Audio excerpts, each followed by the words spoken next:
E já agradeço o Ministério do Louvor. Boa noite, irmãos. Boa noite. Glória a Deus, aleluia. E que a graça do nosso Deus esteja sobre cada um de vocês, amém? Desde já quero estar agradecendo os nossos visitantes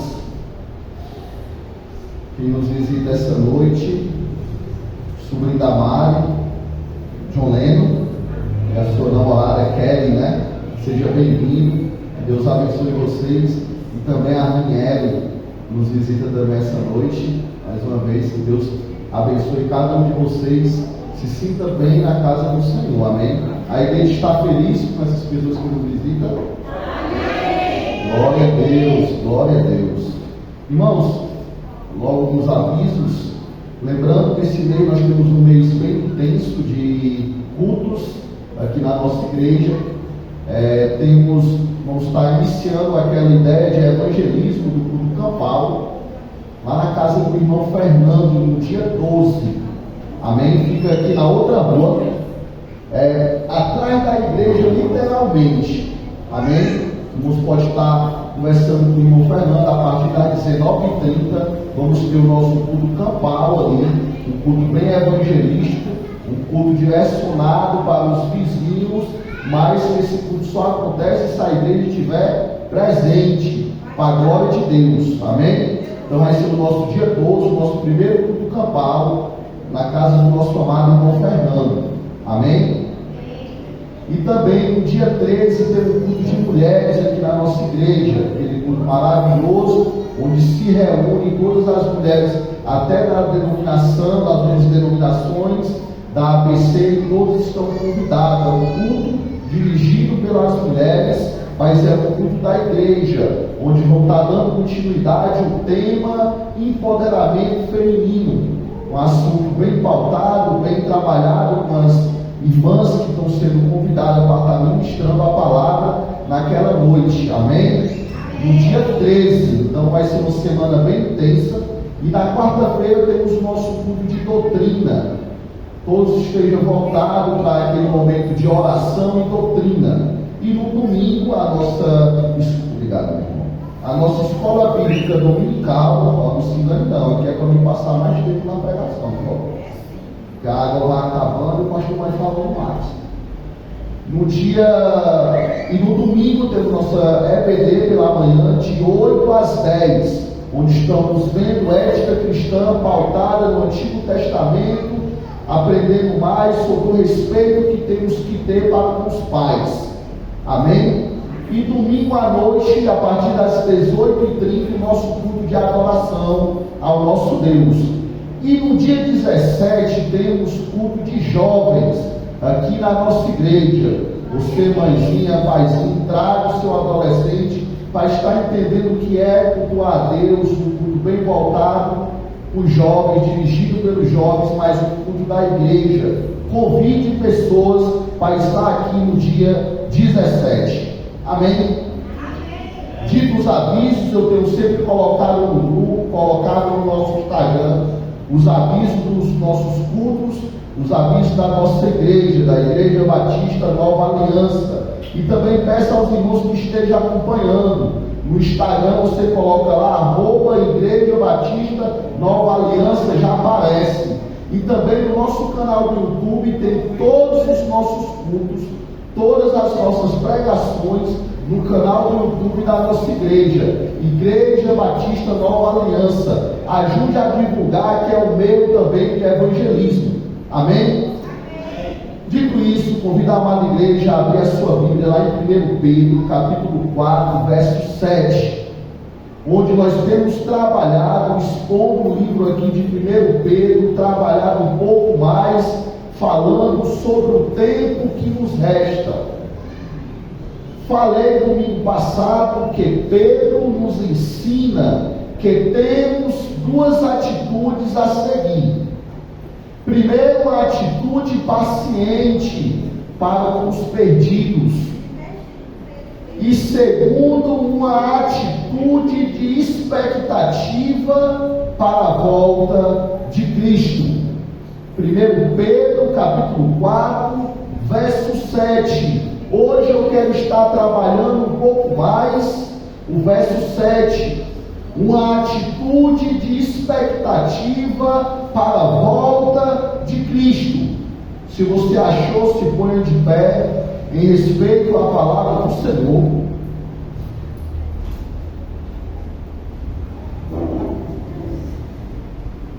Amém?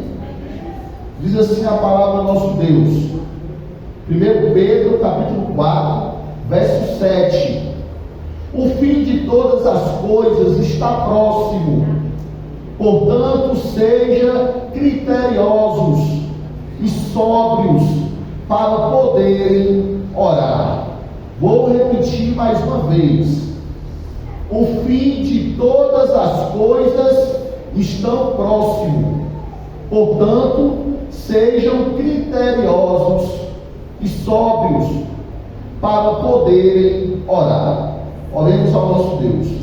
Ó Senhor Deus, Pai amado, diante de nós, ó Deus, está aberta a tua santa palavra, pois nos revela, fala, ó Deus, ao nosso coração, Deus. Usa, Deus, na medida da tua vontade, que não venha ser eu, mas sim o Espírito Santo, ó Deus, que opera neste lugar.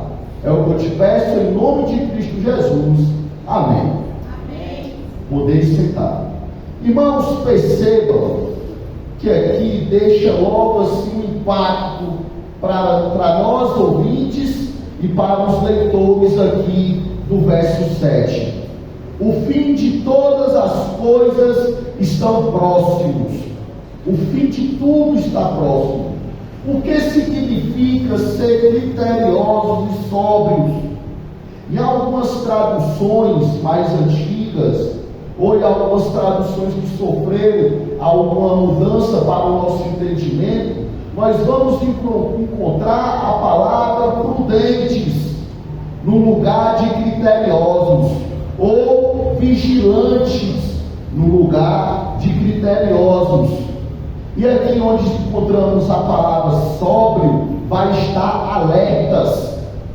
Ficar prudente, criterioso, vigilante, alerta à volta de Cristo, alerta a entender, a ter uma atitude, uma expectativa para a volta de Cristo. O significado de criteriosos ou sóbrios significa ter clareza de mente, estabilidade. Talvez o equivalente mais moderno para os nossos dias é ter uma mente controlada, uma mente, uma cabeça no lugar correto. Mantenha o controle, manter a cabeça no lugar. Ser uma pessoa objetiva, uma pessoa com os pensamentos corretos. Trata-se de uma advertência sobre ideias tempestuosas, uma ideia equivocada acerca das profecias que podem causar um certo desequilíbrio na vida da pessoa e na vida do ministério. É comum ouvir falar de pessoas equilibradas, sinceras, piedosas, que saíram do eixo por causa de uma ênfase não bíblica ou de uma interpretação equivocada das escrituras, das profecias, e chegaram até a enlouquecerem, se desequilibrarem, por se desviar dos caminhos do Senhor por falta de entendimento e conhecimento bíblico. Uma atitude de expectativa para uma volta de Cristo requer uma mente séria, equilibrada e uma vida de oração alerta e vigilante. E muitas vezes o que tem acontecido é um desequilíbrio. Uma mente fraca, desequilibrada, se desespera quando sente que está próximo da vinda de Cristo. Uma vida que não tem firmamento, uma vida que oscila, uma vida que não tem certeza. Se hoje eu perguntar, se alguém está preparado para morrer, todos vão se espantar. E até aquele que possa achar que tem uma mente equilibrada, uma mente firme, ele vai balançar. Nessa hora que se é perguntado: você está preparado para morrer? Nós que somos pais, pensamos logo: e como vai ficar os meus filhos? E nós que somos filhos, como eu vou ficar sem a minha mãe? E nós que somos novos, eu me encaixo nesse meio, vou logo me perguntar: tenho muito a viver, como é que eu vou estar preparado para morrer? Mas a grande questão não é estar preparado para morrer. A grande questão é ter uma vida equilibrada, uma vida firme, uma vida que sustenta o teu pensamento, a tua mente, a tua maneira de viver, a tua maneira de pensar, uma vida bem pautada naquilo que te dá firmeza. O que nos põe medo ao pensar em morrer é dois pensamentos: é para onde vamos após a morte, e como vai ficar as pessoas que vamos deixar. Não é isso? Mas quando você tem uma segurança de que você vai para uma eternidade para com Deus, que você vai estar em um lugar melhor do que o daqui, então você não vai temer a morte. E quando você tem uma segurança que você conseguiu passar para aquelas pessoas que tu ama, para aquelas pessoas que estão próximo de ti, que tu vai estar numa eternidade para com Deus, e tem direcionado a vida dessas pessoas a conhecer o mesmo Deus que tu conhece, tu não vai se preocupar com quem vai ficar aqui. Agora, quando tu tem uma vida desequilibrada, uma mente fraca, e tem enchido as pessoas que tu ama ao teu redor de dúvidas, vergonha, tristeza, aí sim tu vai temer a morte. O teste do compromisso com a doutrina da volta de Cristo não é uma capacidade de fazer quadros esquemáticos, nem de discernir sinais, mas sim os pensamentos em oração. Você ter um compromisso para com Deus não é baseado em você ficar esperando os sinais acontecer. Não, mas é você ter uma certeza de uma vida em oração para com Deus, uma vida obediente, uma vida compromissada. Se estes últimos estiverem em ordem, o seu pensamento para com Deus, a sua conduta, a sua vida de oração, o seu modo de viver será correto.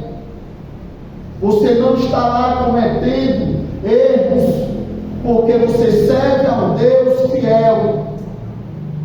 Meus irmãos, nós servimos a um Deus fiel, mas um Deus também que nos cobra fidelidade, um Deus que nos cobra compromisso, o Deus que nos cobra mantermos uma vida olhando para o autor e consumador da nossa fé, o Deus que nos sustenta e que espera de nós nada mais que nada menos que uma vida de obediência e prudência para com sua palavra e para a volta dele. Tem pessoas que olham tanto para os fenômenos, que está correndo em nós, olha tanto para os fenômenos que acontecem, que está esquecendo o que está acontecendo em nossa volta, esquece de olhar para a palavra de Deus. Eu sei que a palavra do Senhor manda a gente ficarmos ou estarmos atentos aos sinais, mas muitas vezes observamos ao ponto de esquecer a nossa vida espiritual e perder o nosso equilíbrio cristão. E isso é o que não pode acontecer. O oposto de ser criteriosos O oposto de ser sóbrios é ser frenético ou insensato. O Senhor não quer pessoas assim. Trata-se do termo grego mávia ou mani, que por meio da psicologia passamos a entender o que é esses dois termos, e hoje faz parte do nosso vocabulário. O que significa? É a personificação da loucura, da demência, da insanidade e do franze religioso. É por isso que essas palavras fazem parte do nosso vocabulário hoje. Passamos a conhecer por causa da psicologia. Na mitologia grega, geralmente é vista nas pessoas que não observam os ritos que são feitos para perturbar a mente e o espírito. Muitas vezes é passado para nós uma abordagem da volta de Cristo que nos põe mais medo do que nos procura olhar para uma fidelidade para com Ele. Nosso Deus é justo, mas Ele é misericordioso. E Ele nos ama. A mão do nosso Deus não vai pesar sobre nós se nós vivemos em uma vida de obediência. Mas se nós só buscarmos a Deus porque temos medo da sua ação, do seu julgamento, isso não é amor. É melhor um filho que obedece com amor do que um filho que obedece com medo. Porque quando é um filho que obedece com medo, ele só vai obedecer na tua frente, diante de ti. Mas quando é um filho que obedece por amor, ele vai obedecer em qualquer circunstância. Em qualquer circunstância. Lembre-se de Nero. O imperador romano tornou-se um dos mais cruéis imperadores da história de Roma. Nero era tão temido que as pessoas, ao cruzar com ele no salão, se tremiam todinho com medo, não queria nem olhar para a cara dele, com medo dele mandar executar. Era pior do que Hitler. Todos temiam Nero. Se formos sóbrios, seremos intelectualmente sensatos e não nos deixaremos levar por novas interpretações das Escrituras. Nero, ele passava tão temor para os outros que ele se julgou ser um Deus poderoso. Só que ele cruzou com uma pessoa que servia a um Deus fiel. Ele cruzou com Paulo, e ao julgar e sentenciar Paulo, ele encontrou uma pessoa que inspirava a essência de Cristo em sua vida. Enquanto Nero estava julgando Paulo, todos tremendo, quando foi passado para Paulo a oportunidade de se defender, Nero ali conheceu um homem que só temia a Deus, porque ele amava ao Senhor acima de tudo. Nero conheceu uma pessoa que só falava de Deus, e ali Paulo apresentou a ele quem era Jesus.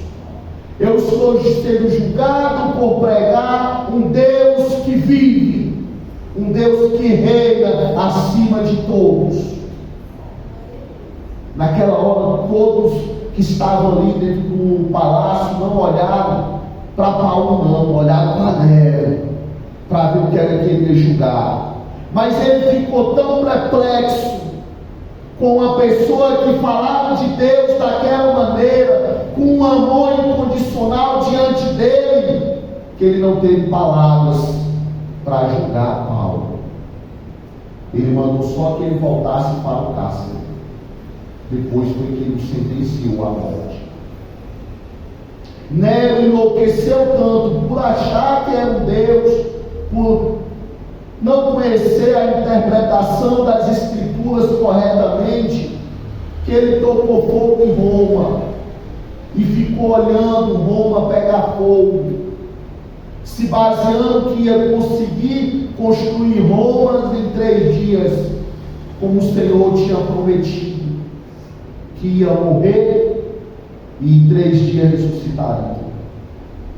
Também seremos capazes de encarar as coisas de maneira realista, sem ilusões, se nós olharmos para as Escrituras e amarmos o seu autor como ele nos amou.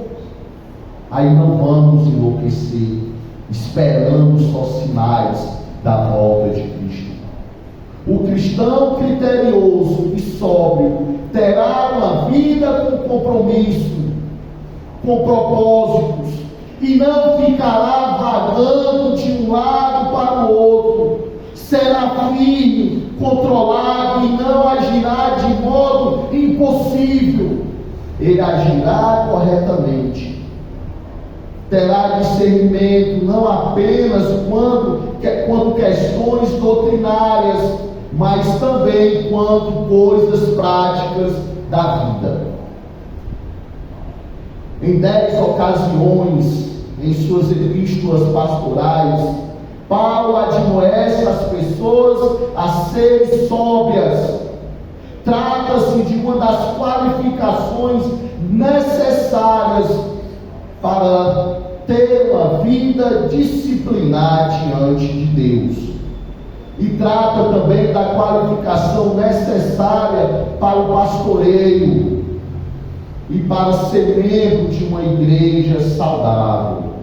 É você ser sóbrio. Muitas vezes, quando nós encontramos essa palavra sóbrio, só pensamos naqueles que têm uma vida de embriaguez. Não. Ser sóbrio é ter uma mente cauterizada daquilo que desequilibra a tua vida.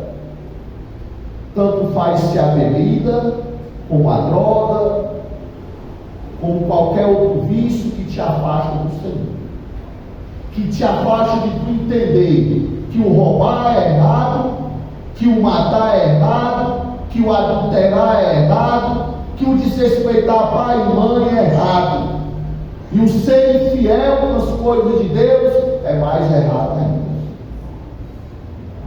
Em um mundo suscetível a ideias tempestuosas, a igreja precisa ser sóbria. O ser humano precisa estar alerta para a volta de Cristo. Lembro-me de um amigo de longa data, que foi uma pessoa que me acompanhou logo quando eu aceitei Jesus, tanto ele como a sua esposa, que ele, na época que eu aceitei Jesus, ele fazia o seminário, estudava. Ao se deparar com a disciplina que fala sobre o mal que assola o mundo, o mal que nos desvia da palavra do Senhor, e ao não entender que quem permite tudo em nossa vida é Deus, ele saiu de lá cheio de dúvidas daquela aula e enlouqueceu. Tinha uma biblioteca linda, chegou em casa, juntou todos os seus livros, as suas bíblias de estudo e tocou fogo. As chamas eram tão altas que não deu tempo dos bombeiros chegar, que perdeu 80% da casa dele. Enlouqueceu. Se separou da esposa e hoje se tornou inimigo da igreja. É temente ao Senhor porque ainda escuta a gente falar de Deus, mas não obedece. É muito fácil você ouvir falar de Deus. É fácil. O difícil é obedecer. É muito fácil você estudar sobre a volta de Cristo, querer observar e entender todos os sinais, mas querer olhar o sinal de Cristo em tua vida, em obediência e dedicação, é o que é difícil. dando um bom testemunho. Aqui eu não estou sugerindo que não devemos estudar as profecias, não, nem que não devemos ficar acompanhando ou compartilhando com os outros as nossas interpretações a respeito da volta de Cristo, não. Mas estou passando para a igreja, para os amados ouvintes, que não permita que isso desequilibre a tua vida, ou que isso seja usado para você ter uma vida escravizada com a volta de Cristo, ao ponto de não servir a Deus como convém, de temer tanto a volta de Cristo que não consegue evangelizar, não consegue cultuar, não consegue amar o seu próximo como convém. O que nós concluímos disso tudo é que as escrituras proféticas têm uma aplicação prática em nossa vida. Na pandemia, onde foi tirado de nós esse momento de cultuar a Deus presencialmente, de estarmos na casa do Senhor, eu também tive o desprazer de ter que aconselhar e visitar um amigo que decidiu nesse período que estava afastado da igreja estudar sobre a volta de Cristo. Lembro que eu e a Tiene fomos lá na casa dele. Ele tinha pegado a mulher e o filho de refém, presos dentro de casas, não só pela pandemia, mas ele enlouqueceu, imaginando que tudo era um sinal da volta de Cristo. Essa pandemia é um sinal que Cristo está voltando. Passados os aviões, aí para quem não sabe, aqueles aviões que soltam uma fumaça, ali é porque ele atinge uma altitude muito alta e a hélice dele cria um gelo, e ao passar esse gelo derrete e faz aquela fumaça que a gente vê no céu. Ele dizia que ali era o pessoal jogando coronavírus no povo, e era o sinal da volta de Cristo. Ele enlouqueceu de uma maneira que até hoje ele faz acompanhamento com psicólogo. Então, meus irmãos, as escrituras proféticas, ela tem uma aplicação prática em nossa vida. A ênfase aqui de Pedro sobre a esperança e a glória de Deus deve servir de encorajamento para a nossa fidelidade para com Deus, não para o desespero, mas mantermos a fidelidade para com Deus e o seu propósito, a fim de fazer o melhor uso possível do tempo que nos resta. É preciso viver à luz da volta de Cristo Jesus, fazendo do trabalho que Deus nos deu hoje o nosso melhor para Deus. O nosso melhor. Esse é o propósito de entender a volta de Cristo. E que sobre essa questão de ser sóbrios, vigiar em oração, é ter uma vida em oração equilibrada, não uma vida confusa. Um cristianismo confuso gera uma fé confusa. Um cristianismo indevido gera uma vida, uma mente confusa e desequilibrada. O Senhor, Ele quer que nós mantemos a nossa catraca mental nos eixos, firmes no propósito da sua santa palavra.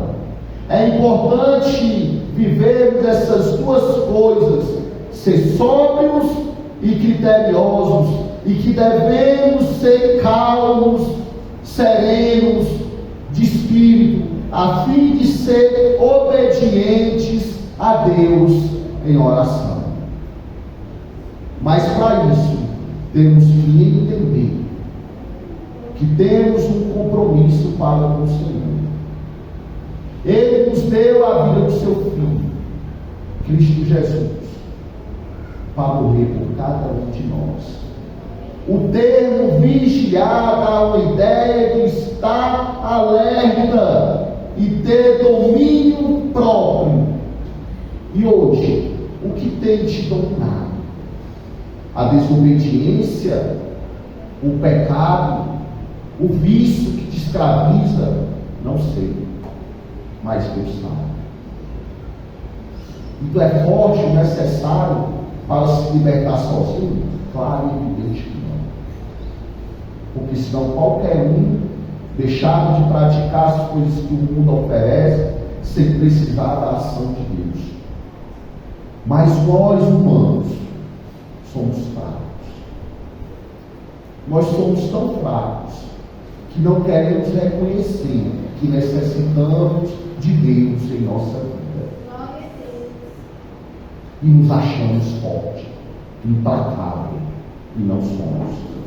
Essa demonstração tinha um significado especial para Pedro, quando fala que ser vigilantes em oração, pois ele adormeceu quando deveria estar vigiando e orando. Lembra? Aí Marcos. Então isso tinha uma prática mais forte com ele. Encontramos o conceito de vigiar e orar com frequência ao longo do Novo Testamento. Então não é uma tarefa fácil, é difícil. Vigiar e orar e ter uma vida equilibrada, uma vida prudente para com Deus, não é fácil. Ouvir falar da palavra do Senhor é fácil. Você passa 2, 3 horas ouvindo. Entender que o Senhor vai voltar é fácil. Mas obedecer e dizer que ama a Ele acima de tudo é difícil. Não existe obediência sem amor. E não existe amor sem obediência. Só aprendemos a obedecer se amarmos a Deus como Ele nos amou. Senão, não obedecemos. Essa expressão vigiar e orar significa simplesmente estar alerta nas orações e ser controlado.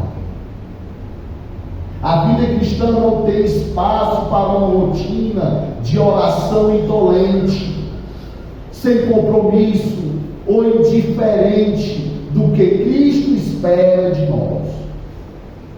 Ele espera de cada um de nós uma vida equilibrada e prudente. Devemos ter uma atitude alerta e estar guardando o nosso pensamento, aguardando a volta de Cristo, trabalhando como convém para o seu reino. Não se desespere quando ouvir falar a volta de Cristo. Se você conhece a Deus, sabe do grande amor que Ele tem por você, ao ponto de entregar o seu único filho e morrer com a cruz, então não se desespere. Mas se você nos escuta hoje e não tem esse compromisso para com Deus, não entregou a tua vida ao Senhor, então tu é o mais desesperador entre todos os homens, porque tu teme a morte e não sabe para onde tu vai. Tu não tem certeza da tua eternidade para com Deus. Aí sim, tu tem que estar preocupado com a volta de Deus. Aí sim, tu está em uma vida desequilibrada, uma vida sujeita a nada. Essa é a realidade daquele que não conhece a Deus. Mas tu tem um pensamento voltado para o Senhor.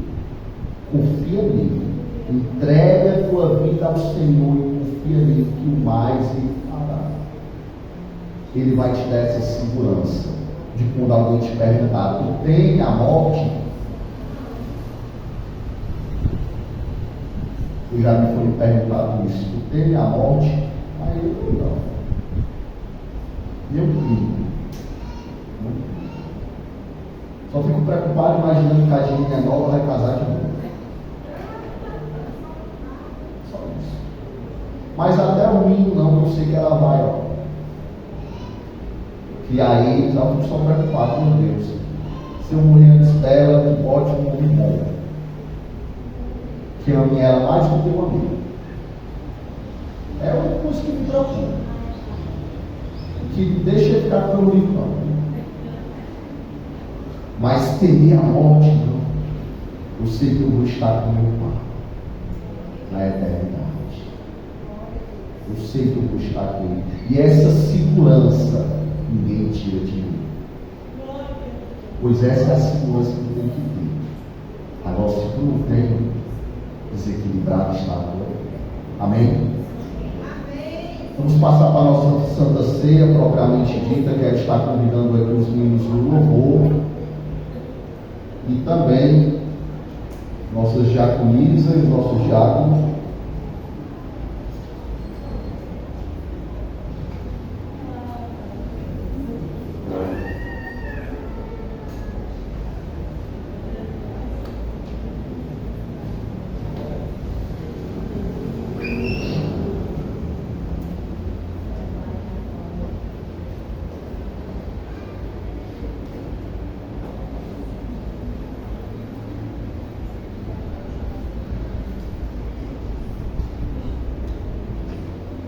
Irmãos, para vocês que nos visitam, hoje nós estamos celebrando a ceia do Senhor, o mandamento do nosso Deus a respeito da ceia.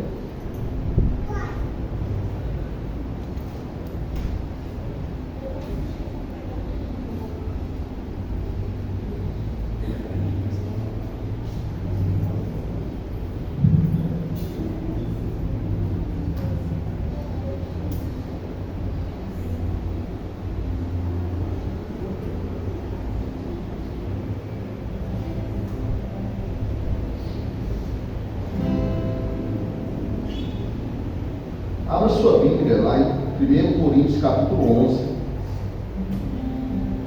do verso 23 ao 34.